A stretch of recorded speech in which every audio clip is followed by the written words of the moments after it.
les bonnes choses ont une fin. J'ai viré Chris, j'ai viré Zoé de la Padu Team pour accueillir Johan. C'est comme, vous savez, au football ou au basket, quand vous virez un peu deux role-players pour avoir une superstar qui arrive dans l'équipe, et c'est ce qui s'est passé. Donc on va faire cette petite capsule avec Johan. Non mais plus sérieusement, on reçoit Johan aujourd'hui pour parler un peu de l'avancée de nos différents médias. Vous savez qu'on avait déjà parlé de collaboration avec le Canard Réfractaire. Johan était déjà venu sur la chaîne. Et surtout au Canard, là en ce moment, on est en plein financement. Donc c'est un peu la période stressante parce que c'est les 2 mois où on va définir toute la stratégie qu'on va pouvoir mettre en place l'année prochaine, quoi. Et avec une situation de guerre, de présidentielle, où on se dit putain, c'est quand même bien qu'on puisse tenir et qu'on puisse continuer à faire nos contenus pour pouvoir déborder largement sur les vidéos et faire des actions locales. C'est tout le programme qu'on a. Et du coup, c'est le financement annuel en ce moment. Donc là, on est à peu près à la moitié, que ce soit au niveau du temps ou des montants. Donc on est bien. Et il va falloir qu'on trouve 2000 personnes encore pour pouvoir clôturer ça, payer les 10 personnes. Donc c'est-à-dire sur Actu Réfractaire, pour faire de la concurrence à Hugo Décrypte, sur Canard Réfractaire, sur de l'analyse, sur des coups de gueule, sur du tuto militant, et sur Glupatate, que vous connaissez très bien, qui est le grand média qui monte sur Internet, là, et qui arrive à faire des millions et des millions de vues sur de la contre-propagande et de la critique essentiellement de la télévision, quoi. Et donc, cette possibilité-là de casser la propagande et de déborder Internet sur le réel, il n'y a pas tant de monde qui ose proposer des solutions là. Et si c'est cette ligne qui vous plaît, vous pouvez la financer, que ce soit sur Padu, sur une ligne qui va être plus, tu me coupes hein, si je dis de la merde, mais qui va être plus sur une ligne marxiste revendiquée, ou Canard sur l'héritage qu'on a des Gilets jaunes, même si on se rejoint sur énormément des analyses, mais c'est sur plusieurs publics différents qu'une même stratégie est appliquée. Donc voilà, c'est en description, en commentaire, si ça vous intéresse. Yes, bon, on va passer à la vidéo. Aujourd'hui, on va parler aussi d'intelligence artificielle, qui est un sujet qu'on n'a pas trop traité, qui passionne Johan, qui nous passionne aussi à la brèche, et où on a vu des takes, on va dire, à gauche, notamment chez Moody et Lumi sur Blast, qui nous ont un petit peu questionné, donc on va pouvoir y réagir. Ce sera l'occasion de faire un petit peu de clash, comme d'habitude, même si ce sont des camarades. Johan, comment ça va ? Bah écoute, très bien, là, on vient de finir le 1er mai, on est chaud. On va pouvoir faire notre coming out pro IA. C'est bon, on a définitivement arrêté l'arc écolo, c'est terminé ça. C'est pour ça que je me suis coupé les cheveux, c'est pour faire plus start-upper. Tu vois, j'avais les cheveux longs, ça faisait gauchiste et la barbe, tu vois, et je me suis coupé les cheveux en mode IA, tu vois. Ouais, j'ai sorti mon casque Apple, là, c'est bon, on est dedans, là. Oussama Hamar avait raison depuis le début, les gars. En vrai de vrai. En vrai de vrai, Oussama Hamar... En vrai de vrai, Oussama Hamar, il avait dit 2026, c'est l'année des agents IA, et il a raison. Tu sais, c'est le même là, avec le cuit, c'est... T'as un bas cuit, tu penses comme Oussama Hamar, et quand t'as un haut cuit, tu repenses comme Oussama Hamar. Entre les deux, tu penses qu'en fait, c'est un escroc, quoi. Non, mais ce que la gauche a besoin, c'est des bons entrepreneurs. Et on va vous le prouver dans cette vidéo. Non, bon, on va partir peut-être en commençant par réagir du coup à la vidéo de Blast et donc de Lumi et Moody sur l'IA pour introduire quelque chose qu'on s'est mis à utiliser nous à l'intérieur de nos associations, donc l'association du Canard Réfractaire et l'association de la Brèche. Vous avez pu le voir nous sur la Brèche quand on fait par exemple des cartes interactives, quand on fait des présentations comme ça nous a accéléré beaucoup de tâches, donc de la modélisation on va dire. Et puis Johan, vous c'est aussi du travail un peu technique de ce que j'ai compris que vous utilisez avec l'IA, où vous faites un peu du montage je crois. Ouais, c'est ça, c'est qu'on a des tâches qui sont très répétitives vu qu'on fait 5, 6, 7 vidéos par semaine. Et donc, tu as énormément de trucs. Ça a commencé avec le téléchargement des inserts. Tu as des vidéos YouTube qu'il fallait chercher le lien, mettre ça sur YouTube to MP4. Donc, on a commencé à faire un script pour récupérer des trucs beaucoup plus facilement. Et de petit en petit, ces outils-là ont permis à télécharger les inserts de manière fiable, puis à faire le dérochage, puis à placer ces inserts. Et donc, faciliter en fait toutes les tâches les plus encombrantes qu'il y avait dans le montage. Et Dieu sait qu'il y en a. Hein, ceux qui ont déjà fait du montage savent à quel point ça peut être chiant. Surtout le début, les dérochages. Et donc, on a commencé à développer des outils. Et on pensait qu'on était un petit peu seul dans ce cas, tu vois. On était un peu en mode, il faut pas que personne chope ces outils-là, il faut pas trop qu'on en parle et tout. Et en fait, on se rend compte que de plus en plus de gens commencent à développer des outils parce que ça devient hyper accessible, quoi. C'est un peu comme si on avait recruté un développeur web, un développeur Python, un développeur tout ce que tu veux, sauf qu'il travaille tout le temps et qu'il coûte 20 € par mois, quoi. Bah ouais, mais ça c'est quelque chose que les gens ne comprennent pas forcément. C'est-à-dire qu'il y a l'utilisation de l'IA, mais il y a surtout l'utilisation de l'IA pour créer des outils que tu peux utiliser après sans l'IA. Par exemple, nous quand on a la carte interactive ou quand on a même le graphique. Alors le graphique de base il avait été fait sans IA à l'époque, dès 2017, mais pour actualiser des données, et c'est quand même plus simple de demander à l'IA de scraper des données et de les insérer en 5 minutes plutôt que de le faire toi-même en faisant des copier-coller et à prendre 6 heures. Et puis après, tu as le graphique qui fonctionne sans IA, tu vois. Mais c'est quelque chose qui est utilisé en fait comme un outil pour créer d'autres outils. Et ça, c'est quelque chose parce que ne voient pas Lumi et Moody quand elles parlent par exemple de l'impact écologique. Je pense que les gens ont l'impression, quand on est hors de l'utilisation de l'IA, voilà, je commence à parler comme un start-upper pro-IA, tu vois, mais quand tu ne l'utilises pas, t'as l'impression qu'en fait les gens font tourner en boucle des choses.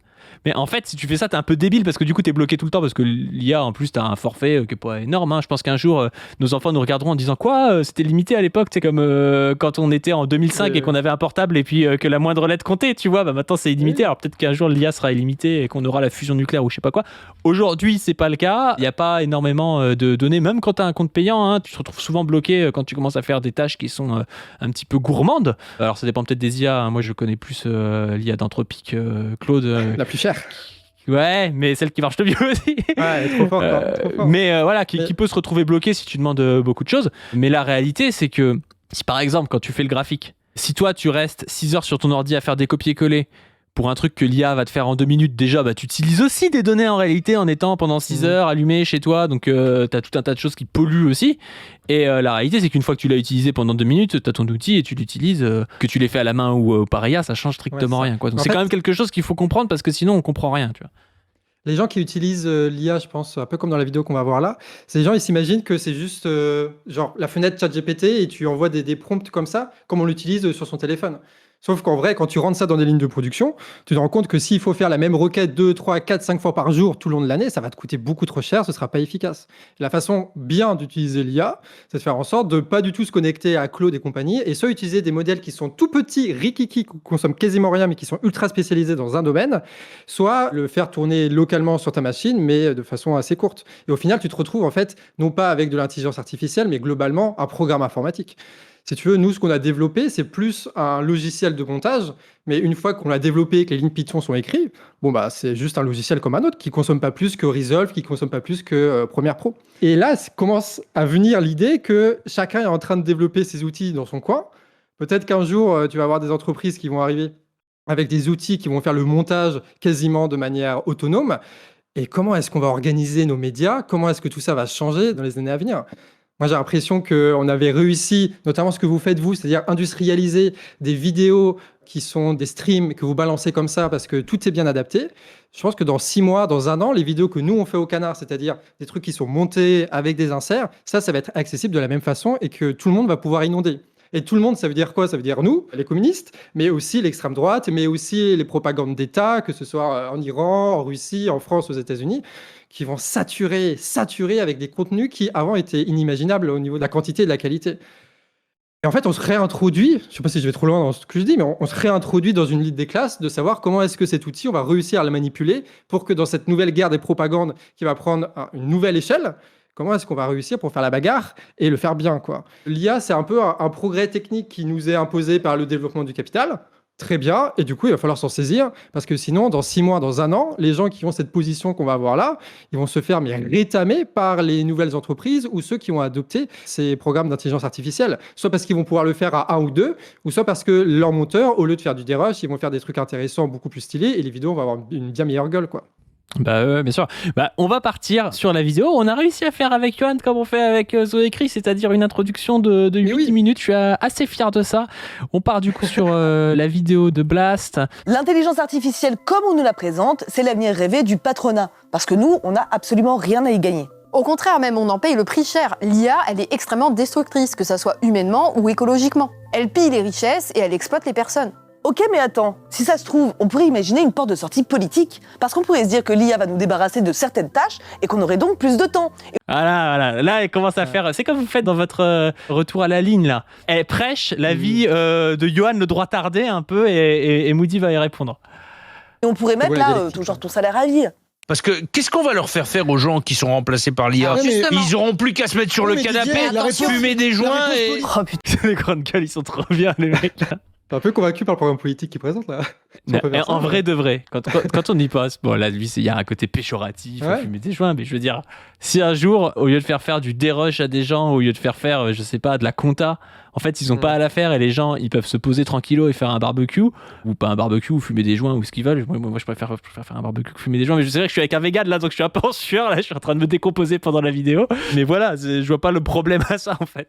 Le problème, pour le coup, c'est le mode de production capitaliste. Et c'est pas l'IA. Et c'est là où, justement, ça va être catastrophique, la vie de Lumi Moody, c'est que Enfin, faut arrêter de croire que les technologies en tant que telles sont des technologies valables que dans un seul mode de production. Sinon, déjà, il n'y aurait pas eu, je sais pas, des technologies qui sont à peu près les mêmes entre l'URSS et les États-Unis pendant la course spatiale, par exemple, en termes d'armement, de télécommunications, des choses comme ça. Et puis même, enfin, il y a énormément de technologies qui sont nées sous la féodalité et qu'on produit le capitalisme. Et peut-être qu'il y a des technologies qui vont naître sous le capitalisme et produire le communisme. Peut-être que c'est l'IA, en fait, cette technologie, tu vois. Je dis rien, mais peut-être que ça va être un outil qui va nous permettre de dépasser le capitalisme, tu vois.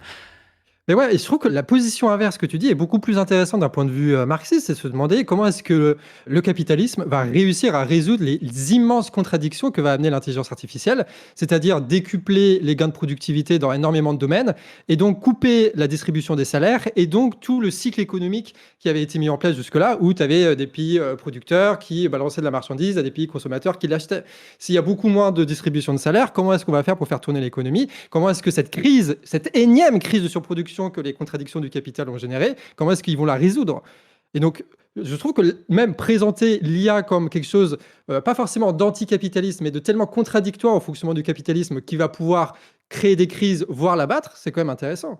Parce que comment est-ce que le capitalisme va résoudre cette crise? Je ne sais pas trop, à part peut-être par la guerre, c'est peut-être la direction qu'on prend. Sûrement, ouais. En tout cas, ce qui est sûr, c'est que le socialisme, quand il pose comme fondamental le fait que c'est pas une quête de profit, mais bien une quête de on répartit le travail, on répartit la richesse de façon planifiée, là on se rend compte que si on peut tout produire avec 10 heures par semaine de travail, avec l'intelligence artificielle qui planifie, etc., ben on le fait. Et puis voilà, ça va pas plus loin. Ça va pas plus loin, on le fait avec le socialisme. Bah ouais, ce qui est fou là-dedans, c'est que, en fait, quand tu prends l'IA, moi je trouve qu'au contraire, c'est un outil de démocratisation. Moi, par exemple, je sais pas faire de code.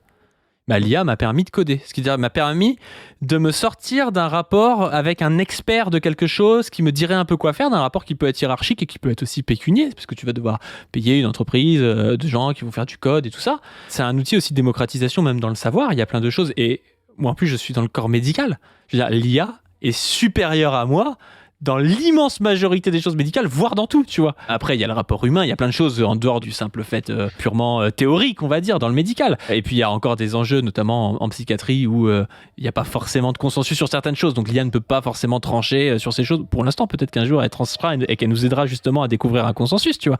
Mais moi, quand je vois une IA, j'ai plus tendance à la croire, je sais pas, en pharmacologie qu'un pharmacien. Hein. Je dis ça pour piquer un peu les gens, mais en réalité, si tu promptes bien, que tu vas vérifier ce que dit l'IA, avec les dernières données, le pharmacien qui a été formé il y a 10 ans et tout, il n'y a aucune raison qu'il en sache plus que l'IA. Et donc, c'est un outil de démocratisation qu'il faut quand même s'approprier. Et je vois pas pourquoi on dirait c'est forcément un outil du patronat et tout ça. Et tu parlais d'ailleurs de l'impérialisme. L'impérialisme, ça marche avec quoi? Ça marche aussi avec le fait que dans le centre impérialiste, il y a des gens qui sont garants de la conception. Il y a des gens qui ont les brevets. Il y a des gens qui savent comment on fait une centrale nucléaire, comment on fait ci ou ça. Bah demain, avec une intelligence artificielle tellement forte qu'en fait, on peut plus cacher comment on fait une centrale nucléaire à un pays du Sud, tu vois. On peut plus cacher tel ou tel brevet parce qu'en fait, l'IA peut le découvrir beaucoup plus facilement que les meilleurs ingénieurs des pays du centre. Il y a une redistribution du savoir qui peut être une redistribution à l'échelle mondiale du pouvoir, tu vois. Et ça, c'est quelque chose d'important. Mais ouais, c'est la socialisation des savoirs, l'intelligence artificielle. Surtout que ce qui est intéressant, c'est que souvent, c'est présenté de façon comme si c'était très centralisé, l'intelligence artificielle. Un peu comme les raisonnements qu'on avait fait avec les GAFAM, où tu as 2 acteurs, 3 acteurs qui possèdent 50-60% de tout le trafic Internet, là, les YouTube, les Meta, les WhatsApp, et du coup, on est dépendant d'eux. Donc, alors, en vrai, il y a des contradictions qui font qu'ils nous laissent quand même des marges de manœuvre, mais c'est pas du tout le cas de l'intelligence artificielle. C'est-à-dire que tu as un système états-unien qui est basé sur 3-4 entreprises qui produisent massivement de l'IA et de l'intelligence artificielle et des brevets et des innovations là-dedans. Sauf que avec l'arrivée de la Chine, avec l'arrivée d'autres acteurs, on a des modèles aujourd'hui, et le truc le plus spectaculaire, c'est DeepSeek, la 4e version qui est sortie, où on peut l'installer sur son ordinateur. Dans 10 ans, dans 5 ans, ce sera les ordinateurs que tout le monde aura, on va pouvoir installer ces modèles-là, qui sont largement efficaces pour 90-95% des utilisations de l'intelligence artificielle. Et c'est des modèles qu'on peut librement télécharger, que personne ne peut contrôler, ni la Chine, ni les États-Unis, ni qui que ce soit. Ce qui fait qu'on est souverain aussi, ce truc-là. Des États peuvent être souverains, des organisations peuvent être souverains, des entreprises peuvent être souverains au niveau de l'intelligence artificielle. Et je trouve ça très intéressant. Comment est-ce que le modèle chinois, qui, même si c'est des entreprises privées, ont des mécanismes de coopération entre eux, arrive à produire et à bien faire chier les États-Unis avec des modèles open source qu'on peut télécharger librement, qui sont quasi concurrentiels dans tous les domaines, par rapport aux États-Unis, qui sont, eux, dans un modèle très centralisé, qui investissent littéralement des centaines de milliards dans des serveurs, dans la programmation et compagnie, et qui se retrouvent avec des modèles qui sont pas rentables, avec une concurrence qui est libre, et qui vont potentiellement aussi se péter la gueule. Parce qu'en fait, l'IA ne peut pas être centralisée aujourd'hui. Et ça, c'est plutôt une bonne nouvelle. C'est qu'on va pouvoir avoir des marges de manœuvre là-dedans. Bah oui, parce que quand tu parles de l'IA comme un truc ultra privé, c'est comme si tu disais Internet, c'est privé. Ouais, Internet, ça a été quand même la possibilité justement de développer des médias comme Blast, comme le Canard réfractaire, comme on n'a pas du team, on ne veut plus. Voilà. Enfin, ça a été la possibilité de se rencontrer, ça a été un moteur de démocratisation. Mais aujourd'hui, je pense que ce discours de dire oui, ça va nous dépasser et nous déposséder, il y avait déjà ce discours-là au moment du développement d'Internet. En fait, il y a toujours plus ou moins eu ce discours-là, qui est un discours réactionnaire en réalité. Je veux pas dire ça pour dire voilà, c'est pas des fascistes Lumière et Moody, mais c'est un discours réactionnaire dans le sens anti-progrès des forces productives, tu vois. Et les forces productives, elles ont aussi un caractère libérateur pour l'être humain. Elles peuvent être mal utilisées, elles peuvent être utilisées pour faire la guerre, elles peuvent être utilisées pour faire des choses contre lesquelles on lutte. Mais de manière générale, elles ont tendance à libérer l'être humain parce qu'elles permettent une plus grande maîtrise sur la nature, sur la société. Et la maîtrise sur la nature, sur la société, après, c'est à nous politiquement de savoir ce qu'on veut en faire. On peut faire de la maîtrise sur la nature et la société pour préserver la nature, par exemple, et pour préserver des relations égalitaires ou produire des relations égalitaires entre les gens. On peut le faire pour le pire aussi, mais on ne peut pas prétexter du fait que ce sera toujours pour le pire, quoi. Ouais, en fait, avec ou sans l'IA, ça reste une question de lutte des classes, quoi. Et je pense pas que tu as des opinions de gauche qui ont réussi à freiner le développement des moyens de production dans l'histoire. C'est quand même quelque chose qui est assez constant. C'est que ouais, quand il y a quelque chose qui est faisable, ils sont en train de le faire. Le capital est tellement développé aujourd'hui qu'ils iront jusqu'au bout, jusqu'à des contradictions ultimes. Et même dans le socialisme, il y aura toujours le développement des moyens de production qui vont continuer. Donc en fait, tu dis que c'est réactionnaire. Oui, c'est réactionnaire par rapport au sens de l'histoire. En tant que bon communiste, la seule chose qu'il faut faire et qu'il faut toujours faire, c'est s'approprier les moyens de production. Et donc il faut le faire là aussi. Parce que si nous, on ne le fait pas aujourd'hui, si Blast ne le fait pas, si Lumi et compagnie ne le font pas, dans 1 an, dans 2 ans, tu vas avoir des comptes entièrement gérés par IA qui vont faire des trucs incroyables, des analyses beaucoup plus pertinentes qu'eux. Ils vont avoir un petit capital parce qu'on leur connaît, mais en fait, ils vont se dégrader, et ils vont se faire baiser, comme les sites de presse écrite sont en train de se faire avoir par ceux qui font de la vidéo, etc. etc. Donc, en fait, si tu ne rejoins pas cette marge de l'histoire, en fait, tu perds ton pouvoir politique et tu perds ta capacité d'influencer. Et donc là, oui, c'est sûr, si tu perds ta capacité politique de transformer les choses, évidemment, c'est le capital qui va l'avoir et qui va le transformer à sa manière par rapport à ses intérêts, par rapport à ses contradictions. Moi, j'ai une take. C'est que les gens de gauche sont beaucoup anti-IA parce qu'ils sont beaucoup dans des professions intellectuelles qui sont les premières à être remplacées par l'IA. Parce que quand t'es plombier, tu vas pas être remplacé par l'IA, t'inquiète pas. Peut-être que tu seras remplacé par des robots dans je sais pas combien de temps, mais en réalité, c'est que les gens qui ont un boulot d'aide à la personne, un boulot d'ouvrier d'usine, alors ouvrier d'usine à la limite, peut-être qu'avec des usines automatisées, ils peuvent se faire plus remplacer, tu vois. Mais des boulots manuels, ils ont moins de chances de se faire remplacer qu'un type qui est universitaire, qui est traducteur, qui fait du code, qui est ingénieur, enfin tous les métiers intellectuels qui profitent quand même de la hiérarchie sociale et qui profitent aussi de l'échange inégal d'être dans le centre impérialiste, c'est eux les premiers qui vont être attaqués par l'IA. Et je pense que c'est pas pour rien du coup qu'ils sont là à freiner en disant non, je veux pas. Bah oui, parce qu'en fait, hop, vous allez retourner faire un petit peu de travail manuel. Alors l'intérêt c'est que si on est plus à se partager le travail manuel, du coup il y en aura moins à faire et les gens se casseront moins le dos, mais vous devrez être mis à la tâche aussi parce qu'en fait des codeurs, je vous le dis, dans 2 ans ça sert quasiment à rien d'être codeur. Enfin, si peut-être à vérifier un petit peu, mais il y aura beaucoup moins besoin de codeurs. Et je pense que c'est plutôt cool en réalité. Il y aura 2 codeurs en assembleur qui vont traîner dans le pays, c'est tout. Mais ouais, et t'as un côté... Ce sera des historiens du code, les gars, ils sont là. Ouais. Jadis, on le faisait à la main. C'est ça. T'as un musée du code qui reste que l'IA, ils ont pas la référence et ils vont utiliser ça. Et ce qui est intéressant, c'est que quand nous, on n'est pas des intellectuels, quand on se définit pas comme des intellectuels au Canada. Et donc, on n'a pas cet ego de se dire que notre pensée est forcément plus structurée que pourra jamais le faire une machine. Donc moi, je vous le dis, aujourd'hui, avec Perplexity, quand on fait bien le prompt, la capacité d'analyse, elle est égale ou supérieure à la nôtre. Nous, ce qu'on a en plus, c'est qu'on connaît à peu près le contexte, les habitudes militantes qu'on a en commun, etc., etc. Mais aujourd'hui, dans la capacité de raisonnement politique, dans la capacité de mettre en place des choses, l'IA va largement surpasser ça. C'est vrai pour les universitaires, c'est vrai pour les journalistes. Tu as Reuters qui avait publié une étude il n'y a pas longtemps, qui interviewait notamment les chefs des médias, Et eux, ils disent, bah oui, on va tout automatiser parce que quasiment tout est déjà découpé. Ceux qui font les titres, ceux qui écrivent, etc. À partir de Dépêche AFP, on peut très facilement faire ça. Tous ceux dans le journalisme, ils vont dégager et ils vont aller sur des trucs que nous on fait, d'influence sur les vidéos, etc. Parce que c'est là où on va pouvoir avoir un peu de travail humain et du coup pouvoir se distinguer. Mais toute cette classe-là de gens qui s'appropriaient la parole, qui s'appropriaient la pensée, qui s'appropriaient la pédagogie, ils vont être menacés, mais de fou. On va prendre un exemple. Hugo Décrypte. Vous connaissez Hugo Décrypte, qui fait des quotidiennes tous les jours, etc. Regardez aujourd'hui une vidéo d'Hugo Décrypte et vous allez remarquer, si vous avez l'œil un petit peu, que tout est déjà fait en intelligence artificielle. Et c'est un vrai truc. Hein. Nous, on a eu des gens. Tu sais, le milieu d'audiovisuel est un milieu qui est très... Ouais, c'est que tu as eu des insides. Eh bien, on a eu des insights. C'est que le milieu de l'audiovisuel est un peu consanguin. Il n'y a pas beaucoup de monde, tout le monde se connaît et tout le monde s'entraide un petit peu parce que, etc. Du coup, on sait que à l'intérieur de Hugo Décrypte, tu as énormément de choses au niveau des l'intérieur qui sont faites avec Hugo Décrypte.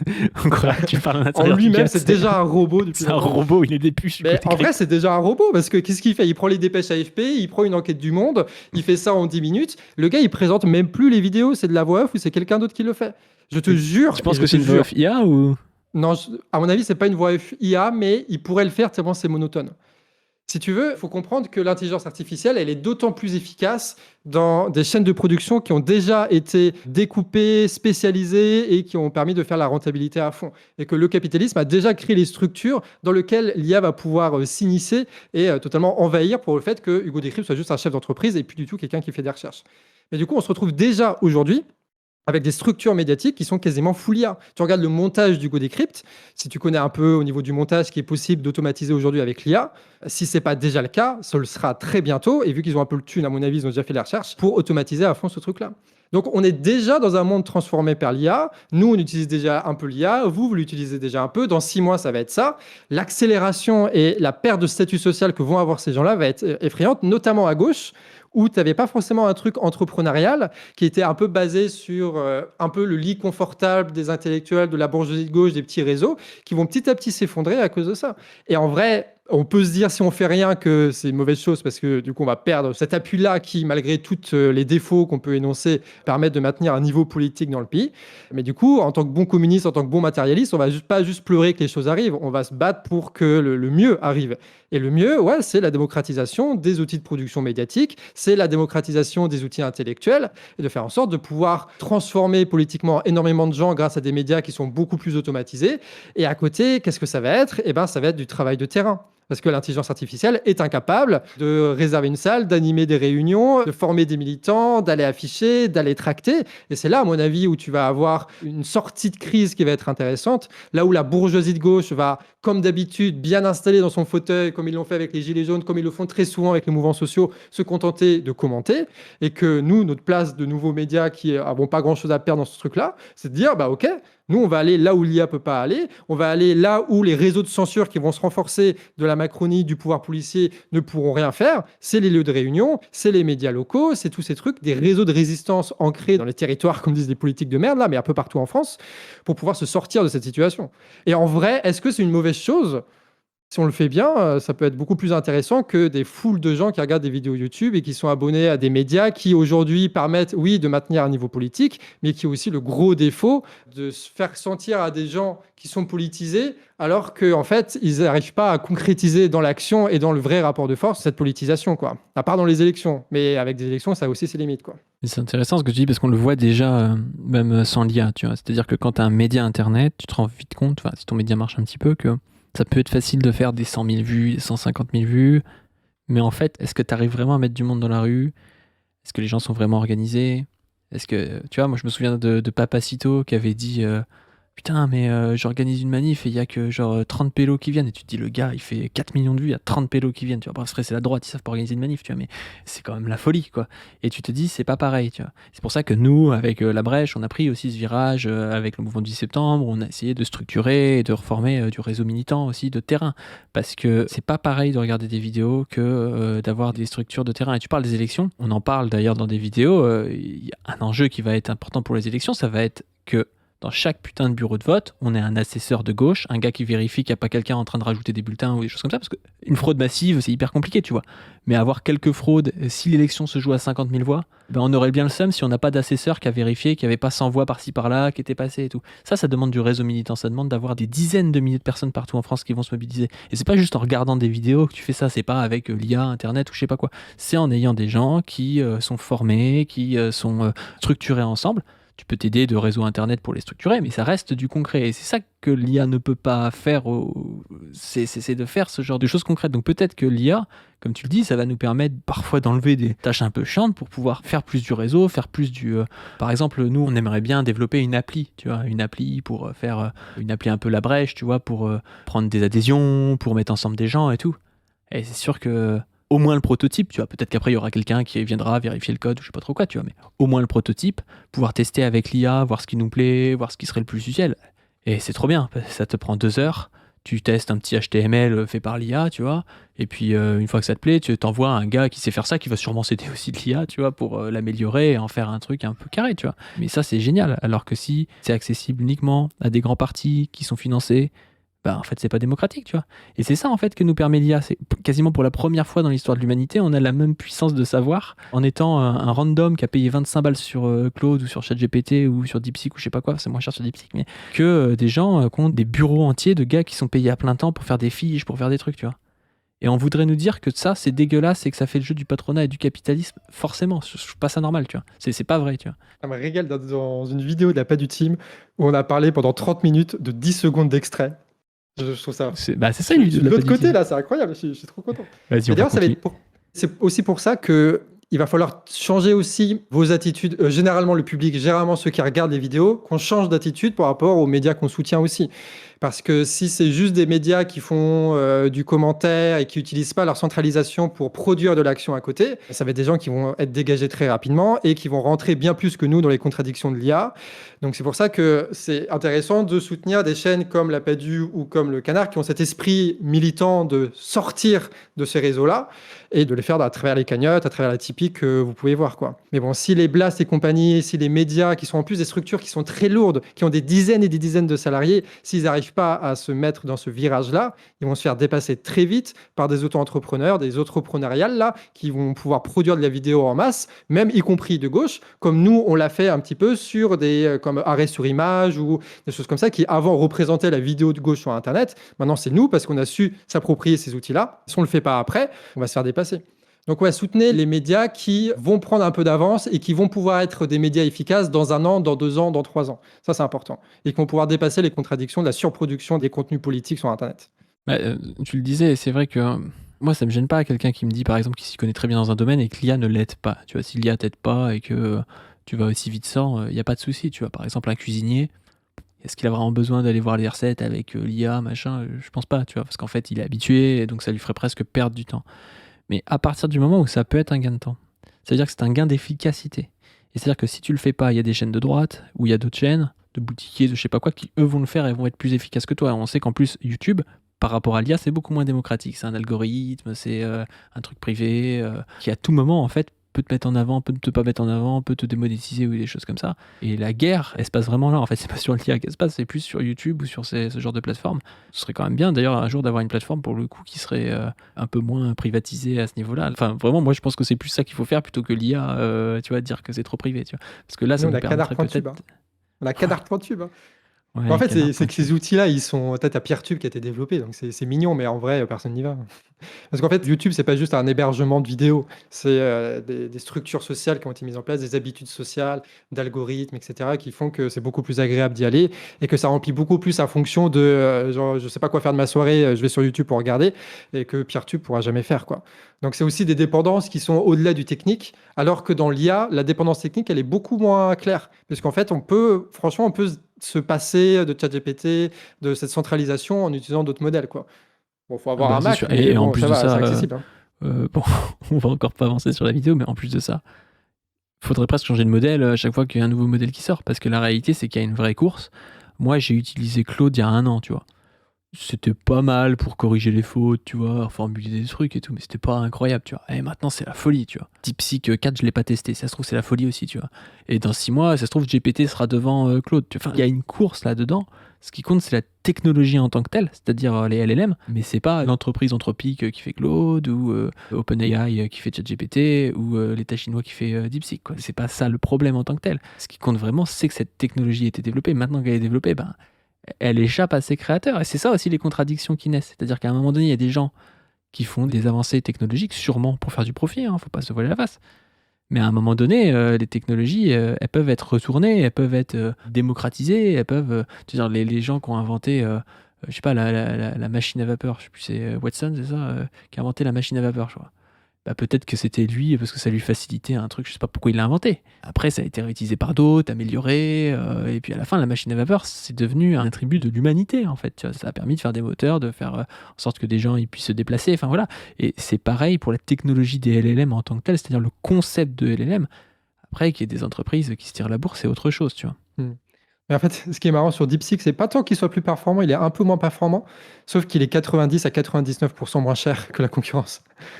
C'est surtout ça. Ouais, oui. Mais c'est pour ça que quand on nous parle, j'avais vu des médias là, un peu anti-chinois, c'est des médias français de base, quoi, en gros, qui nous disent oui, ils gagnent moins les Chinois. Mais en parité de pouvoir d'achat, en fait, quand ton logement il coûte 200 balles, que tout est beaucoup moins cher, même si tu gagnes que 900 $ par mois, en fait, t'as une meilleure pouvoir d'achat qu'un type qui gagne 1400 € en France, tu vois, c'est évident. Mais vraiment, ce que font les Chinois aujourd'hui, c'est en train de tout casser.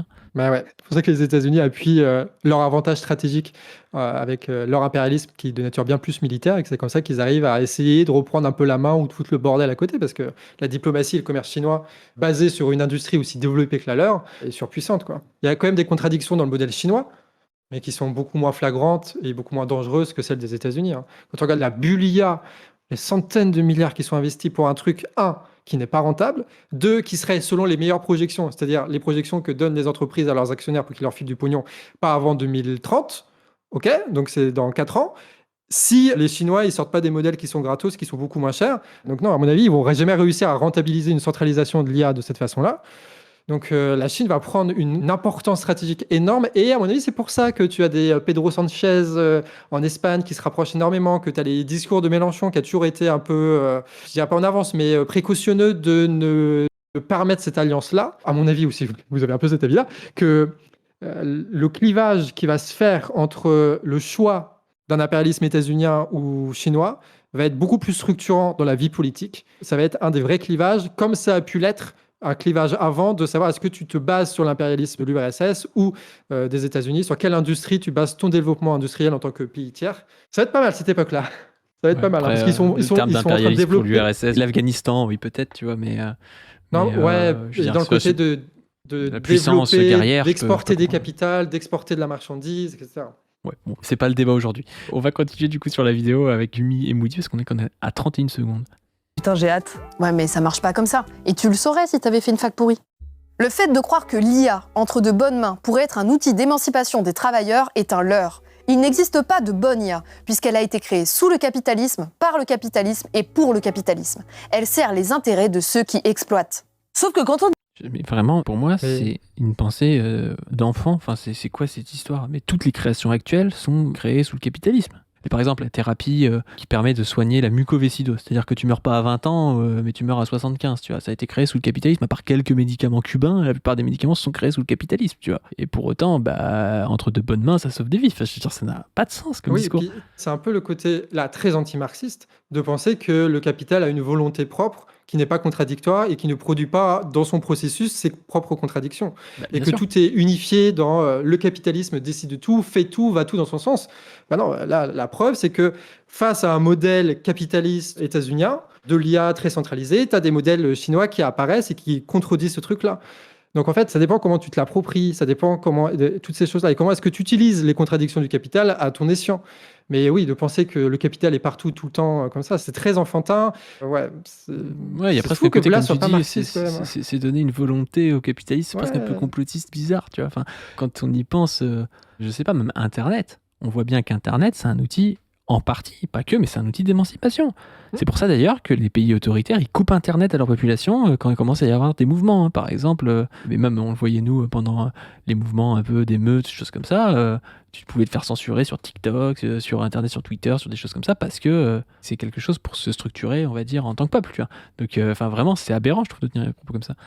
On dit ça, on passe pour des boumeuses à la ramasse, archaïques, qui refusent le progrès.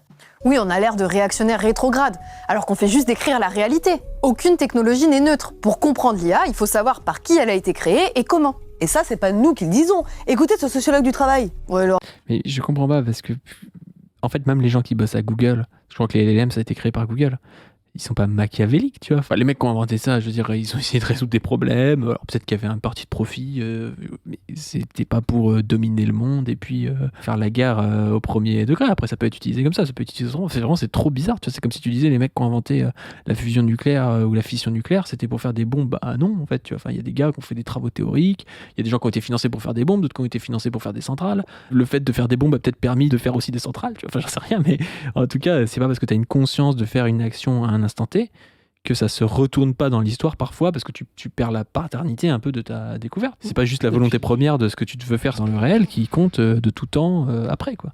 Et puis imaginons un monde alternatif où l'URSS aurait gagné et que le communisme aurait été partout, tu vois.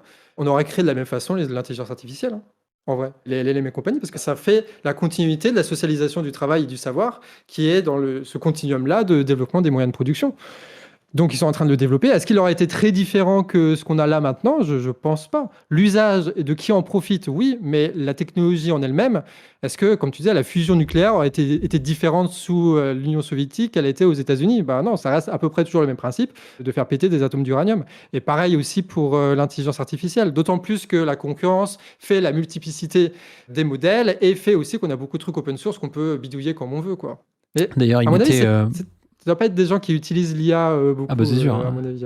C'est sûr. Ils le font mal. Mais d'ailleurs, à un moment donné, ils mettent dans leur montage là un truc avec Amazon qui dit en gros qu'ils vont virer des gens parce qu'ils sont passés par l'IA, tu vois. Mais là où ça dépend du système politique, c'est qu'en Chine, par exemple, il y a des entreprises qui ont viré des employés parce qu'ils ont remplacé par l'IA, et le gouvernement chinois a interdit ces licenciements, a dit vous n'avez pas le droit de licencier parce que vous remplacez pas. Alors qu'en fait, c'est juste une volonté politique, tu vois. Tu peux très bien dire non, vous avez gagné en productivité, vous allez continuer à payer les mecs, soit vous leur trouvez une tâche à faire, soit ils bossent moins, mais vous vous démerdez, quoi. Enfin, vous avez des employés, vous n'allez pas les virer parce que vous avez mis l'IA. C'est ça ce qu'on veut, c'est une société, en fait, pas forcément chinoise, hein, mais même si c'est un exemple sur plein de choses, la Chine, mais c'est une société où l'IA remplace certaines tâches, et puis si on a moins de travail, on a moins de travail, si on trouve d'autres tâches à faire, plus artistiques, plus plaisantes, on les fait, et puis voilà, tu vois. Moi, je pense vraiment, dans le domaine du soin, c'est un truc incroyable. Ça permet de démocratiser à la fois le savoir, et ça permet de nous orienter plus vers du soin à la personne. Nous, on a beaucoup de courriers, par exemple, à faire. C'est-à-dire qu'aujourd'hui, l'aspect médico-légal de la médecine prend énormément de temps. C'est-à-dire que quand tu vois quelqu'un, il faut que tu notes tout ce qui s'est passé, tout ce que tu as dit. Moi, je vois quelqu'un en garde. Il vient parce qu'il est triste. Il a des idées noires. Je le laisse sortir chez lui, parce que je considère qu'il a des idées noires, mais qu'il ne veut pas être hospitalisé. Et il n'a pas de critères d'hospitalisation, c'est-à-dire qu'il a des idées noires, mais il n'a pas non plus un projet suicidaire là, santé. Donc je lui dis vous sortez chez vous et puis vous aurez un suivi par un psychologue, par un psychiatre, ou quelque chose comme ça. Vous pouvez nous appeler si besoin, voilà. Si je fais ça et que je ne le note pas et que la personne se suicide, je vais être considéré comme étant en tort parce que j'ai pas noté ce que j'ai fait et qu'il n'avait pas d'idée suicidaire, tu vois, de projet suicidaire clair, tu vois. Alors que si je le note, là, c'est plus un souci. C'est un peu débile parce qu'en réalité, si j'ai laissé sortir la personne, c'est bien qu'à un moment donné, je me suis dit qu'il n'allait pas se suicider. Tu vois. Mais la réalité, c'est ça. Tu vois. En vrai, il faudrait des trucs de protection des données, mais on pourrait très bien avoir quelque chose qui nous écoute pendant qu'on parle avec la personne, qui fait un résumé, que je valide directement et que je prenne pas 30 minutes à écrire à chaque fois que je fais une consultation ce qui s'est passé. Tu vois.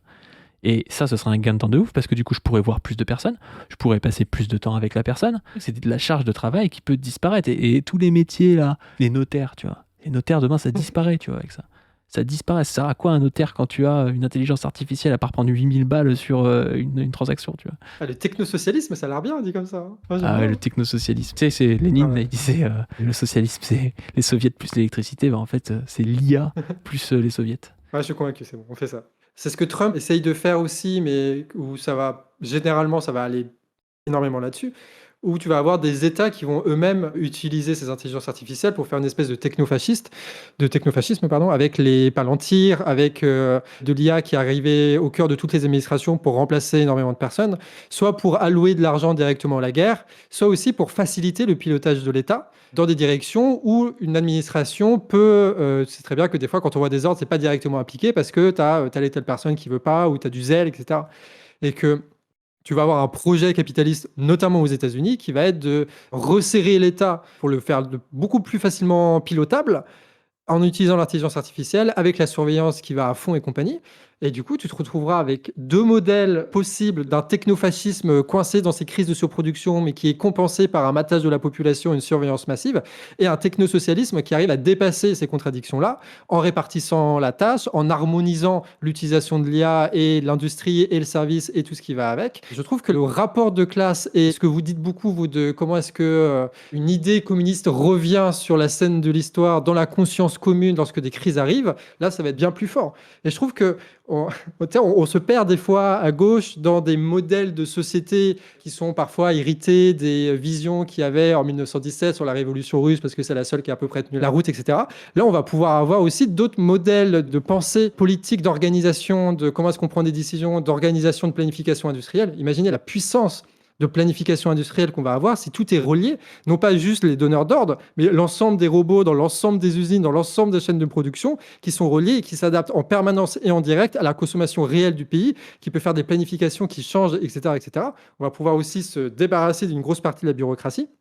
Et ce nouveau modèle d'émancipation basé sur ces nouveaux développements de moyens de production, je trouve plutôt désirable. Je trouve plutôt désirable. Donc on va avoir un rôle de construction d'un nouvel idéal politique basé sur ces technologies-là. Banco. Hein. Mais d'ailleurs, c'est déjà... je trouve que la Chine préfigure ça. Et quand tu vois la phrase de Trump qui est incroyable quand il dit « Si vous êtes pro-marché, vous êtes pro-chinois ». Et le gars te dit, parce que la Chine, en fait, ils sont trop forts au niveau productif. Les voitures électriques chinoises, elles sont moins chères que les Tesla, que les voitures électriques américaines. Et donc les mecs, tu as vu, ils ont voté, les démocrates et les républicains ont voté ensemble pour ne pas pouvoir acheter de voitures chinoises aux États-Unis. Donc en fait, on va peut-être vivre dans un monde où il y aura un mur de Berlin 2.0 parce que les Américains voudront se barrer en Chine pour vivre le technosocialisme. Et parce qu'en fait, la Chine sera beaucoup plus productive et une société beaucoup plus libre que le technofascisme ou néofascisme trumpien, tu vois. Ouais, c'est pas trop mal comme vision d'avenir. Je trouve ça donne des perspectives de lutte qui changent un peu et qui vont nous faire du bien, je pense. Et d'ailleurs, ça se voit, la sinophobie, c'est un truc, je sais pas si vous en avez parlé sur Canard Réfractaire, nous on n'a pas énormément parlé, mais c'est un truc délirant. Là, il y a eu un documentaire sur Dominique de Villepin où ils te disent oui, il a des liens avec des associations chinoises. C'est peut-être vrai, mais je veux dire, 95% du corps politique en France a des putains de liens avec les États-Unis, tu vois. Et t'as un gars qui serait allé bouffer une fois dans un resto chinois et déjà le type... un gars qui n'a pas le pouvoir. Un gars qui n'a pas le pouvoir et qui n'est pas socialiste. Oui, c'est ça. Mais déjà, le mec, c'est considéré comme étant trop pro-chinois, quoi. Donc il y a vraiment une peur de la Chine qui arrive, une peur de la Chine parce que en fait, les gens sont en train de voir que le modèle chinois est beaucoup plus productif, beaucoup plus intéressant. Mais comme tu le dis, c'est pour ça que Pedro Sanchez et même toute une partie de l'Amérique du Sud se tournent vers la Chine et que les Américains sont en train d'essayer de profiter de leur dernier avantage, qui est l'avantage militaire, pour empêcher ça, quoi. Les contradictions des États-Unis, c'est qu'ils sont obligés de faire la guerre partout pour maintenir leur marché et vendre leur merde. Et les contradictions de la Chine, c'est qu'ils sont obligés de filer du matos et des usines et des moyens de production à toute l'humanité pour s'en sortir. Ça, c'est comme ceux qui disent...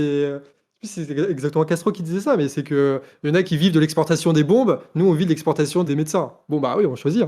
On choisit. Oui. Vaut mieux soigner des millions de gens en Amérique du Sud que de débuter pour contrôler des territoires et des ressources. Bon, après, nous, on n'est pas contre la création de nouveaux outils, de nouvelles technologies, de nouvelles machines. Mais elles doivent être conçues par les gens qui vont l'utiliser, et pour eux. Alors, je suis persuadé que les gens qui ont conçu les LLM, ils utilisent les LLM. En fait, c'est des prolos qui ont fait ce truc-là. C'est pas Bernard Arnault qui a codé les LLM. Il y a des gens qui travaillent là-dedans. Alors, je pense qu'ils sont bien payés et tout, tu vois, mais il y a des gens qui travaillent dans les modèles de langage comme ChatGPT, Claude ou DeepSeek, tu vois. Enfin, c'est quoi ce délire ? Et puis, vraiment, ce truc, tu me pardonneras l'expression, mais ce truc gauchiste qui est de penser que l'opinion qu'on a change quoi que ce soit. Je veux dire, être contre, on n'est pas contre l'intelligence artificielle. La question, c'est pas d'être pour ou contre l'intelligence artificielle, elle est là. Elle est là et elle va s'immiscer partout. C'est pas ça la question. Ça n'a jamais été la question. On s'en fout d'autre opinion. Ça, c'est un peu des gens qui veulent construire une opinion, une identité politique et qui essaient de résoudre de manière intellectuelle ou abstraite des problèmes sans regarder que, évidemment, ça va s'insinuer dans toutes les chaînes de production. Ça va être là. Qu'est-ce qu'on en fait? Quelles sont les contradictions que ça emmène? Comment est-ce que nous, on peut se les réapproprier? Quelles stratégies et tactiques on met en place pour avancer dans la lutte des classes avec cette nouvelle donnée? Tu vois, c'est débile de dire qu'on est contre quelque chose d'inévitable. Bah oui. Mais ils vont dire que t'es techno-solutionniste parce que tu dis que c'est inévitable. Non, mais c'est la marche de l'histoire. Écoutez, je suis désolé, donne plutôt raison au fait que l'histoire avance. Voilà, le capitalisme fait accélérer l'histoire de plus en plus. Et voilà, c'est notre vie. Hein. C'est combien de savoir-faire et de technologies des classes populaires ont été détruites pour développer des manières de faire et des outils capitalistes, productivistes ou impérialistes. Et ça veut dire quoi, des outils des classes populaires? Enfin, je comprends pas. Impérialiste, c'est-à-dire quoi? C'est-à-dire que DeepSeek, par exemple, qui est quasiment la même chose que n'importe quel modèle de langage, comme c'est la Chine, après, elle considère peut-être que la Chine est impérialiste, tu vois, mais comme c'est la Chine, ce serait un modèle de langage moins impérialiste que tout modèle de langage. Enfin, je veux dire, ça veut pas dire grand-chose, tu vois. Et puis, considérons que la Chine est impérialiste, tu vois. L'impérialisme n'a pas la même nature, parce que c'est pas un mot abstrait, c'est comment est-ce qu'une économie développée à l'intérieur d'un territoire national sature sur ses marchés intérieurs, est obligée d'exporter des capitaux, etc. Donc la façon dont l'économie est structurée, dont les excédents sont produits, définissent une nature impérialiste qui est totalement différente que ce soit en Chine ou aux États-Unis. Ce sont deux impérialismes, acceptons que ce soit deux impérialismes, ok, t'en as un qui est basé sur la guerre et sur les sanctions, et t'en as un autre qui est basé sur le libre-échange, sur la diplomatie, sur le fait de pouvoir balancer dans le bâtiment, etc., toutes ces exportations de capitaux. Donc c'est pas parce que c'est impérialiste que ça a la même nature, que ça a les mêmes conséquences, et que du coup, il faut avoir les mêmes stratégies. Et ne pas voir la différence flagrante qu'il y a entre DeepSeek et OpenIA et Anthropic et compagnie, c'est quand même ne pas dissocier les deux. C'est une faute quand on analyse aujourd'hui l'intelligence artificielle. Tu en as un que tu peux utiliser librement partout, qui n'est pas censurable sur ta propre machine. Tu en as d'autres qui sont totalement dépendants et centralisés. Bref. Bon, maintenant qu'on a parlé d'IA pendant 50 minutes, moi j'ai invité surtout de base Johan pour parler de l'actualité de nos médias, campagne de financement aussi du Canard évidemment, et où est-ce qu'on en est, où est-ce qu'on va, parce qu'à l'horizon 2027, l'horizon de la structuration et de comment est-ce qu'on se positionne pour 2027. Vous, c'est un peu particulier parce que vous n'êtes pas un média comme nous qui peut être taxable d'électoralisme. Vous êtes plus en mode on va faire la révolution dans la rue, le point levé, tu vois, et nous on est plus en mode on analyse dès que Olivier Faure fait un clin d'œil à quelqu'un, tu vois, donc c'est un peu différent. Mais du coup, comment vous positionnez par rapport à tout ça, à la fois à l'intérieur de votre association et puis même au niveau politique, quoi? Ouais, c'était des questions qu'on s'est posées. D'ailleurs, on en a même discuté avec vous, les membres de la PADU Team, de savoir comment est-ce que nous, on pourrait se positionner. Donc, en fait, ce qu'on s'est rendu compte, c'est que à la fois, il va y avoir une énorme opportunité que vous analysez très bien, donc je ne vais pas développer là-dessus, sur l'élection de Mélenchon, de l'importance que ça va avoir en tant qu'une rupture réelle qui peut être imposée par rapport à ce qu'on a dit avec la Chine, les États-Unis, par rapport à la guerre, etc. Mais il y a aussi des contradictions dans ce truc-là, c'est que le fait de vouloir, par exemple, je sais que c'est pas votre discours, mais qu'il va y avoir aussi ces conséquences-là, de mettre en avant énormément une candidature, les enjeux électoraux, peuvent créer une posture un peu passive chez les gens. Et tu vas avoir beaucoup de médias, notamment de la bourgeoisie de gauche, qui va jouer sur cette passivité et sur ces élections très électorales où il faut voter bidule, est-ce qu'il faut voter machin, etc. Et tu vas avoir une frustration qui va peut-être venir de nombreuses personnes, pas tout le monde, mais de nombreuses personnes, de se dire, OK, il y a une élection, tu as tout le monde qui réfléchit politiquement, qui s'intéresse de plus en plus à ce qui se passe politiquement, parce qu'avec la guerre, il y a tellement d'enjeux que si on ne s'occupe pas du politique, c'est vraiment la politique qui va s'occuper de nous, et on ressent ça de plus en plus dans nos chairs et dans nos angoisses, dans des perspectives d'avenir, et que du coup, il va falloir agir aussi, quoi. C'est ce que vous dites, et c'est ce qu'on dit toujours, c'est qu'il ne suffit pas de regarder des vidéos pour que le monde change, il faut aussi qu'il y ait des actions concrètes qui se fassent sur le terrain.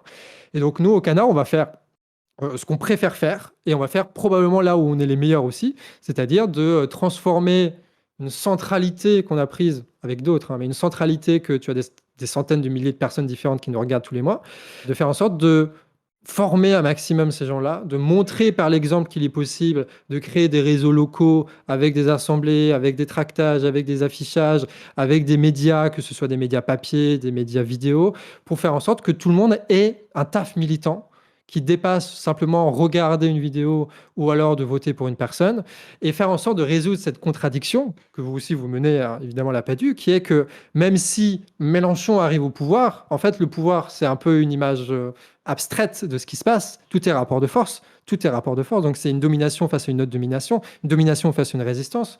Et que même Mélenchon, une fois au pouvoir, si on lui donne toutes les vertus, que c'est un peu risqué d'ailleurs de lui donner, mais même si on lui donne toutes les vertus, ne pourra pas piloter un État capitaliste avec sa simple volonté, et qu'il va falloir opposer des résistances aux dominations qui vont rester, les dominations médiatiques, bancaires, industrielles, culturelles, et que pour ça, il va falloir des réseaux indépendants un peu partout en France, de gens qui se connaissent, de gens qui sont capables de se réunir pour pouvoir concrètement, à un moment donné, lutter contre une propagande, parce que non pas que à la télévision on va lutter contre ce truc-là parce qu'on les aura peut-être pas au début de la télévision parce que ça va être difficile de lutter contre la bourgeoisie qui est encore en place, mais parce qu'on va frapper à la porte des gens, parce qu'on va développer des feuilles de chou qu'on va être capable de distribuer partout et qu'on l'a fait pendant des mois et des mois, etc.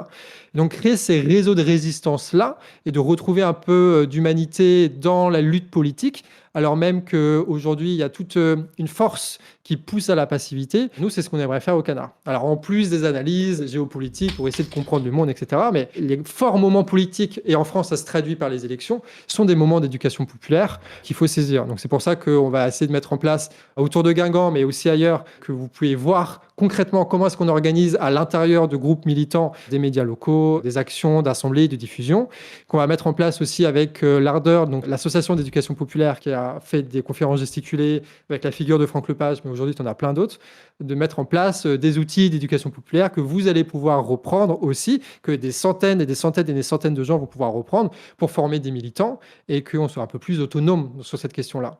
Donc on va essayer de faire nos totaux, non pas par snobisme de l'élection en mode ça sert à rien ces trucs-là, mais parce que ce moment politique-là, il doit être saisi et que tu vas avoir une complémentarité des luttes et des lignes et que ouais, ça va être notre taf quoi.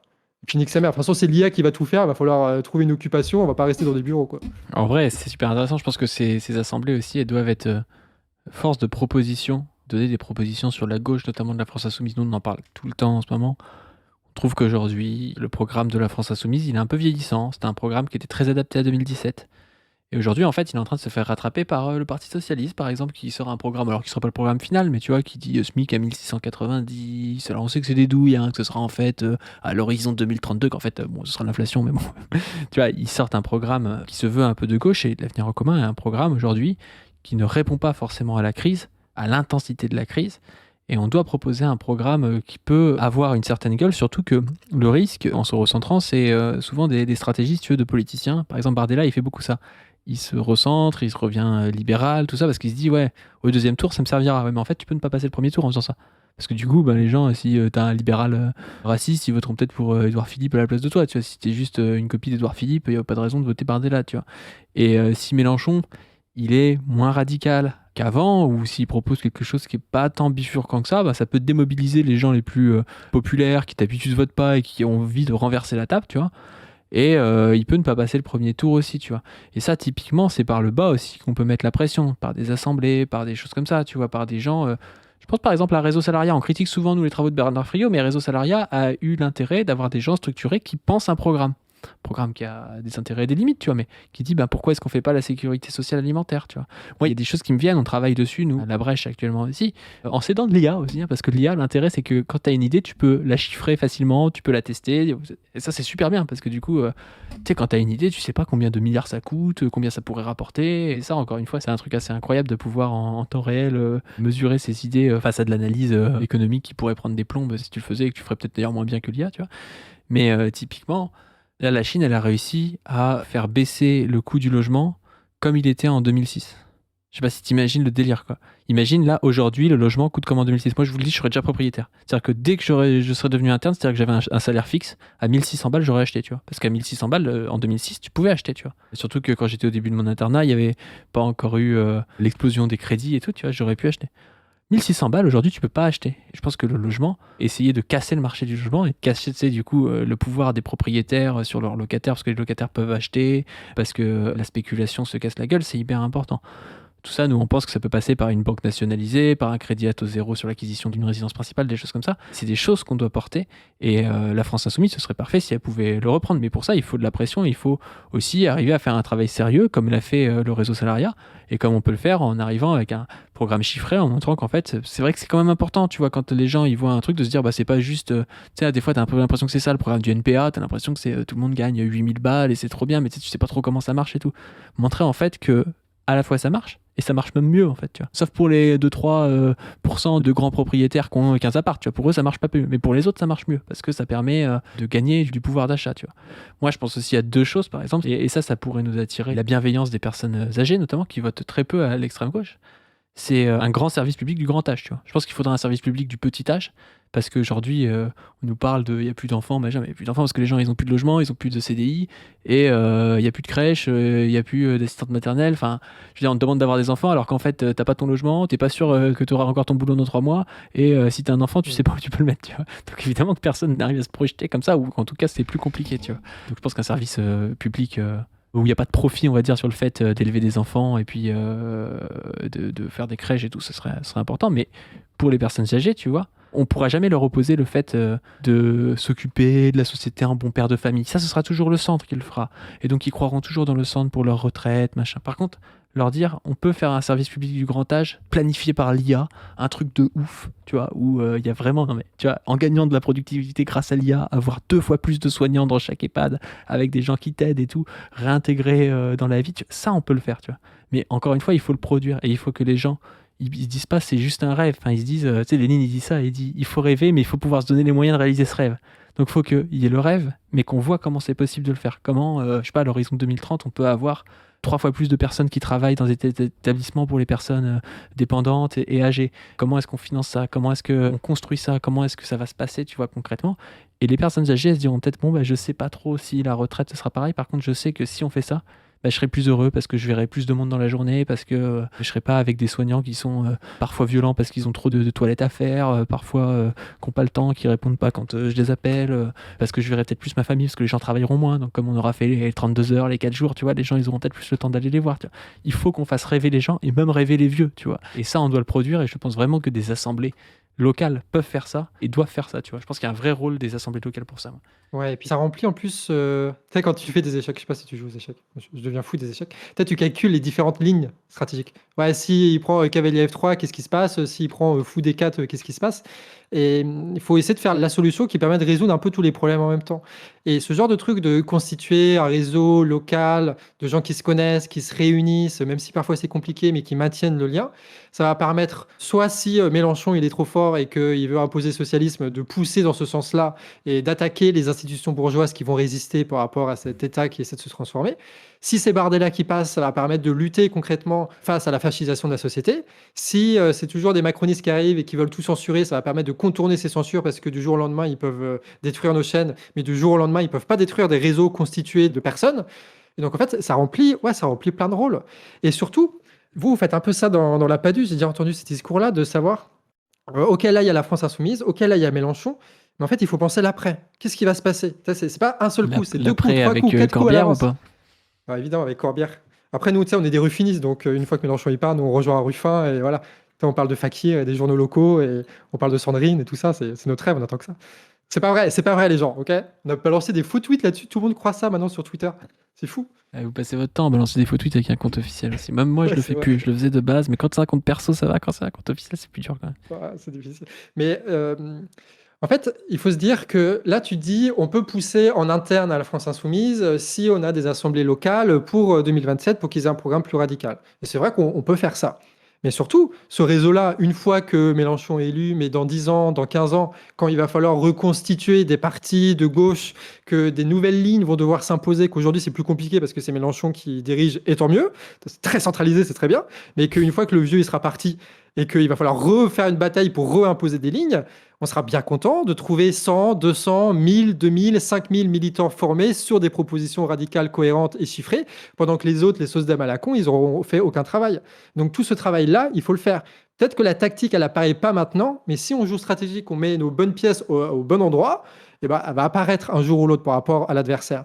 Donc c'est ça aussi le rôle que doivent faire des médias, c'est pas se contenter de ce qui est, de contenter de ce qu'ils ont toujours fait, c'est-à-dire commenter l'actualité, mais essayer de transformer la société réellement pour que plus tard, il y ait des tactiques qui apparaissent et qu'on puisse continuer à marcher en avant. Et c'est ce qu'on propose globalement au Canard et à la PADU, avec des visions qui sont un peu différentes, avec des publics surtout, en vrai c'est surtout ça, sociologie et public qui sont différents, mais de ce côté il faut déborder sur le local, déborder sur le réel, parce que ça va nous servir. Quoi qu'il arrive, ça va nous servir. Mais il faut qu'on le fasse.